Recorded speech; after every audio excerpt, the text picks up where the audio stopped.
Hello guys what's up welcome back to YouTube channel इंडोसियन centre. Okay, फिर से मैं आपके लिए अपडेट लेकर आऊँ। अपडेट है एजुकेशन सिस्टम के ऊपर। जैसे कि आप सबको पता है गवर्नमेंट ने नया प्रपोजल लाया है। ओके, वो प्रपोजल क्या है? वो प्रपोजल है हमारा new education policy 2020। Okay, after 34 years, 34 साल के बाद हमारा एजुकेशन सिस्टम चेंज होने जा रहा है।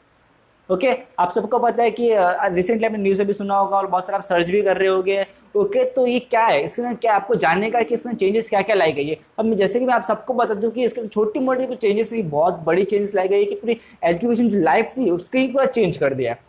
ओके, मीन्स अगर आपके पास नए कपड़े हो, नए कपड़े अगर वो पुराने हो जाते तो आप उसे फेंक कर नया कपड़े लाते हो, फिर नए डिजाइन के लाते हो। तो वैसे ही इनका एजुकेशन सिस्टम इतना पुराना हो गया था कि इन्होंने साइड में रख दिया, उसे फेंक दिया। ओके, अब उसकी जगह ये नया एजुकेशन सिस्टम लेके आ रहे हैं। ओके, ये बहुत ही इंटरेस्टिंग है और इसमें कहा जा रहा है और माना जा रहा है कि इसमें बच्चे की हर एक स्किल डेवलप हो सकती है। किसी न किसी एक स्किल के अंदर बच्चा आगे निकल सकता है, अपना करियर बना सकता है, जिससे हमारा इंडिया को आगे फ्यूचर में जरूर फायदा होगा। तो ये वीडियो को एंड तक जरूर देखिए, क्योंकि टोटल आज आपको 11 पॉइंट में अपने सामने रखूंगा और उसके एक्सप्लेन करूंगा, तो जिससे आपको समझेगा कि इस न्यू एजुकेशन पॉलिसी 2020 में क्या चेंजेस आए हैं।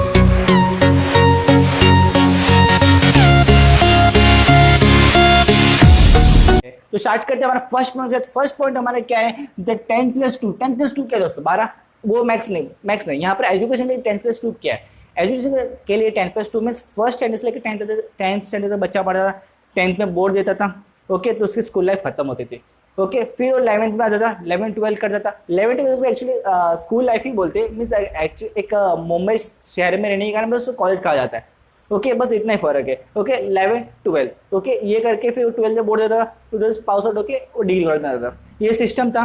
ओके, अब क्या सिस्टम होएगा कि विल बी डिवाइडेड इनटू 5+3+3+4, इनमें डिवाइडेशन हो जाएगा। ओके, अब इसमें क्या बोलोगे भाई, तो मैक्स से क्या प्लस करने का, क्या एडिशन करने का, ऐसा कुछ नहीं है। एजुकेशन के हिसाब से 5+3+3+4 में होता है क्या, मैं आपको बताता हूँ। ओके, 5 में होगा प्ले ग्रुप से लेके सेकंड स्टैंडर्ड, पहले 5 साल। Okay, play group, junior, senior, then first standard, second standard, ये 5 साल होते हैं। ओके, आप भी पढ़कर आए होंगे। अब इसमें होता है क्या है कि जब बच्चा स्टार्टिंग से लेके 5th स्टैंडर्ड तक पढ़ेगा, ओके, सेकंड स्टैंडर्ड तक पढ़ेगा, सॉरी सेकंड स्टैंडर्ड तक पढ़ेगा, तो उसे उसके रीजनल लैंग्वेज में ही पढ़ना पड़ेगा।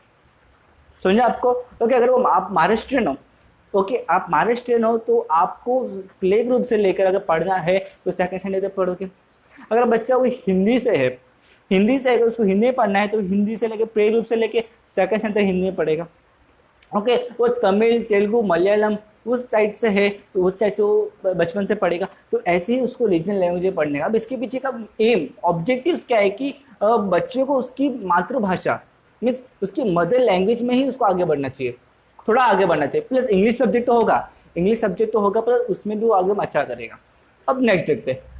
5 साल का फर्स्ट 5 ईयर तो आपको समझ गया। अब नेक्स्ट 3 ईयर में क्या है? नेक्स्ट 3 ईयर में है आपका third standard to fifth standard.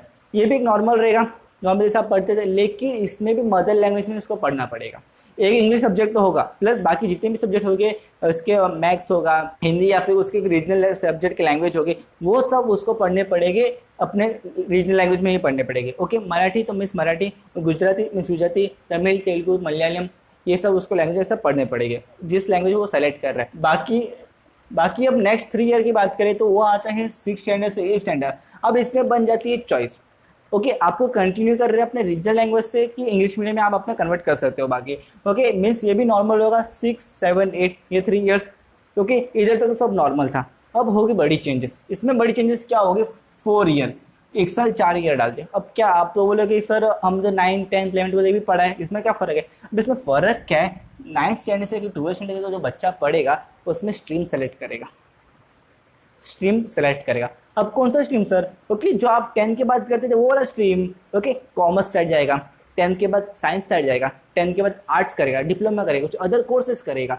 Okay, तो बच्चा यहाँ पर 8 के बाद ही कॉमर्स ले सकता है, साइंस ले सकता है, आर्ट्स ले सकता है। अब इसमें भी क्या पैटर्न है? जरूरी नहीं कॉमर्स है तो कॉमर्स ही पढ़ेगा, जरूरी नहीं कि साइंस है तो साइंस ही सब पढ़ेगा। ओके, जरूरी नहीं आर्ट्स है तो आर्ट्स ही सब पढ़ेगा, ऐसा नहीं होगा। ओके, इसमें क्या होगा कि बच्चा अगर साइंस पढ़ना चाहता है, साइंस में उसको साइंस 1 मीन्स फिजिक्स सब्जेक्ट बहुत पसंद है, लेकिन उसको बिजनेस के भी सब्जेक्ट पसंद है, उसको OCM SP सब्जेक्ट बहुत अच्छी लगती है, उसको पढ़ना, बिजनेस की चीज़ें को जानना पढ़ना उसको बहुत पसंद है, तो वो क्या कर सकता है, वो बिजनेस का भी पढ़ सकता है, वो फिजिक्स भी पढ़ सकता है।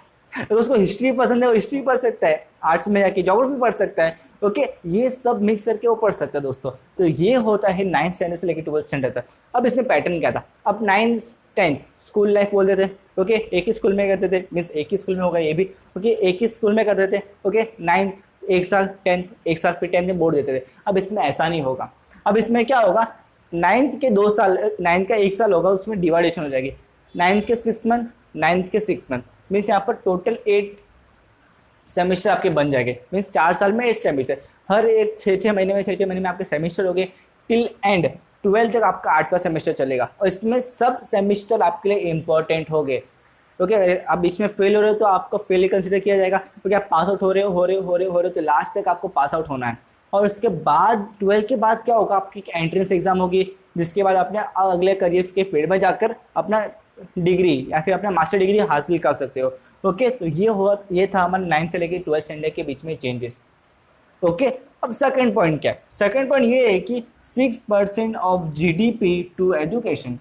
GDP, ओके, जो हमारे कंट्री की GDP होती है, ओके, वो हर साल, ओके, 6% दी जाएगी। किसको दी जाएगी, एजुकेशन को दी जाएगी। मीन्स एजुकेशन में इन्वेस्ट किया जाएगा। मीन्स आपके हर एक इलाके में, हर एक शहरों में, बड़े बड़े शहरों में लाइब्रेरी डाली जाएगी, साइंस सेंटर जाला जाएगा, जिसके अंदर बच्चे और अपने नॉलेज को इंक्रीज कर सके। ओके, तो वैसे कुछ चीज़ें की जाएगी। 6% में दोस्तों ये काफ़ी ज़्यादा ही माना जाता है। ओके, मीन्स हर साल के हिसाब से 1% 2% ऐसे होती रहेगी, बहुत कम होती रहेगी, लेकिन इस साल 6% डिसाइड किया है।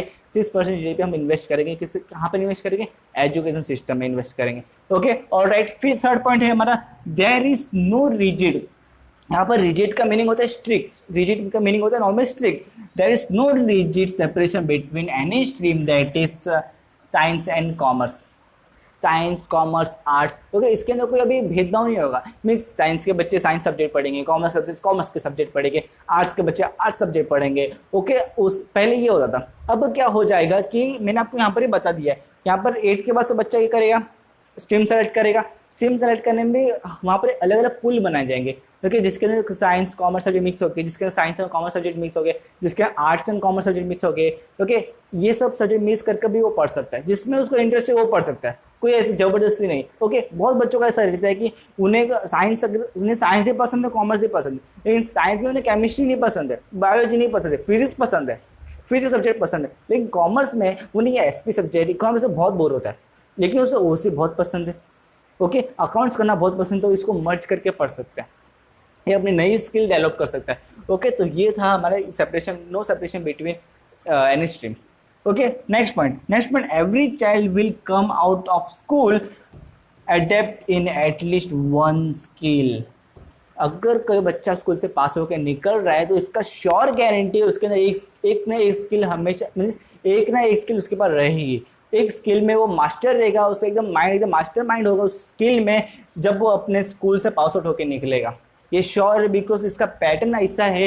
मीन्स 9 से लेकर 12 स्टैंडर्ड तक वो अपनी 4 सालों में, मीन्स अपने 8 सेम में ही अपने खुद को डेवलप कर देगा। उसके बाद उसको एंट्रेंस देके, जिस फील्ड में उसको जाने का, उस फील्ड का एंट्रेंस देके उसको आगे बढ़ना है। ऑलराइट, ओके, फिर नेक्स्ट पॉइंट क्या हमारा, MHRD renamed as educational ministry. Okay, the ministry of human resource development का अगला नाम कर दिया है educational ministry, means ministry of education, ये नाम कर दिया। पहले एक नॉर्मल नाम था, ये MHRD बोला जाता था, लेकिन अब ये नाम, इसका ही नाम चेंज कर दिया, एजुकेशन मिनिस्ट्री कर दिया। ओके, ये तो नॉर्मल था। फिर एक और चेंजेस की गई है, national educational technology forum.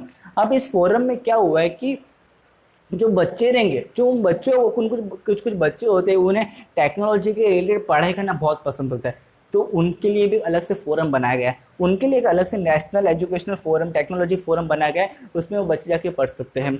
Okay, वो असेसमेंट कर सकते हैं, प्लानिंग कर सकते हैं, एडमिनिस्ट्रेटिव कर सकते हैं, वो सब अपने बच्चे वहाँ पर जाके कर सकते हैं। तो ये था हमारा 6 पॉइंट।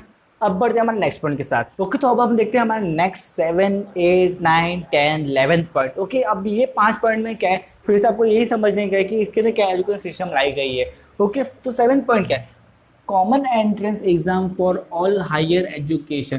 क्योंकि जितने भी हायर एजुकेशन हो गए, ओके, उनके लिए एंट्रेंस एग्जाम दी जाएगी। उनके एंट्रेंस एग्जाम देने के बाद वो आगे का अपना करियर डिसाइड करेंगे, आगे का अपना स्टेप डिसाइड करेंगे, आगे का अपना पाथ डिसाइड करेंगे, रास्ता डिसाइड करेंगे। ओके, तो ये होगा इस एंट्रेंस एग्जाम में। ओके, पहले तो सिर्फ नीट मीन्स इंजीनियरिंग, डॉक्टर, उन सब के लिए एंट्रेंस होता था, लेकिन अब सबके लिए एंट्रेंस होगा। ओके, तो ये है हमारा 7 पॉइंट। ओके, तो 8 पॉइंट है, और 8 पॉइंट है आपका ऑल बेस्ड असेसमेंट।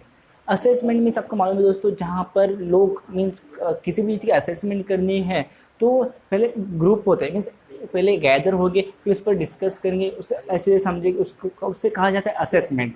ओके, ये तो हो गया आपका असेसमेंट। इसके अंदर क्या, ऑल बेस्ड असेसमेंट मीन्स एक स्टूडेंट्स और टीचर के बीच में असेसमेंट होगी, स्टूडेंट्स को क्या चाहिए, एक अच्छा इनोवेटिव चीज़ में लाकर स्टूडेंट्स को क्या चाहिए उस हिसाब से उस टीचर को पढ़ा कर आगे बढ़ाना है, वो होता है all based assessment. Okay, next point, next हम 9 point, test knowledge of application.